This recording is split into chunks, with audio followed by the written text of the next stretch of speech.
என்ன ஆள விடுங்க. உண்மைதான், பிரச்சனை பெருசானதே உன்னாலதான். ஓடி. என்ன பண்றீங்க? நீயும் உள்ள வந்து பாரு. நீங்க இருக்கீங்களே, ஏன் இப்ப இதெல்லாம் பண்றீங்க? இனிமே எல்லாம் அப்படித்தான். நமக்குன்னு ஒரு ரூம் கிடைச்சிருக்குது. அந்த சந்தோஷத்தை நம்ம பண்ணிட்டு வேணாமா? உங்களுக்கு ரொம்ப சந்தோஷமா இருக்கு போலயே. ஆளுங்க படுத்துட்டு நிம்மதியா உன்னை பேச கூட முடியாது. உன்னை என்னால இப்படி கொஞ்சம் முடியாது. யாராவது பாத்துருவாங்களோ, யாராவது வந்துருவாங்களோ, யாராவது கேட்டுருவாங்களோ பயந்து இருப்போம். ஆனா இனிமே அப்படி பயப்பட வேணாம். புருஷ பொண்ணாடி என்ன தேவை? அன்பு, பாசம், அக்கறை அதெல்லாம் வேணும் தான். அது கூடவே கொஞ்சம் தனிமையும் வேணும். அது நமக்கு இப்பதான் கிடைச்சிருக்குது.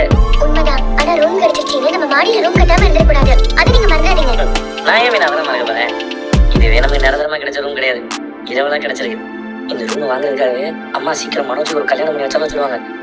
அது என்னமோ உண்மைதாங்க. நம்ம ரூம்ல தானே இருக்கோம். அப்புறம் எதுக்கு இவ்வளவு கேப்? ஆமாங்க, அப்படியே சுத்தி நட்சத்திரம் மாதிரி ஜொலிக்குது. அது என்னமோ உண்மைதான். அந்த நட்சத்திரங்களுக்கு நடுவுல முழு நிலா மாதிரி நீ ஜொலிக்கிற. எனக்கு ஒரு பாட்டு ஞாபகத்துக்கு வருது. என்ன பாட்டு? அதான், கொடிய சேர்ந்ததும் காற்று வந்ததும், காற்று வந்ததும் கொடிய சேர்ந்ததும். இதுதான் எதுக்கு எது ஆரம்பம், எதுக்கு எது காரணம்னே தெரியாது. அதான் நம்ம கண்ணதாசனோட வார்த்தைகளோட அழகேவும். எனக்கும் அந்த பாட்டுலாம் 2 வரி ஞாபகம் இருக்கு. அப்படியா? பாடு.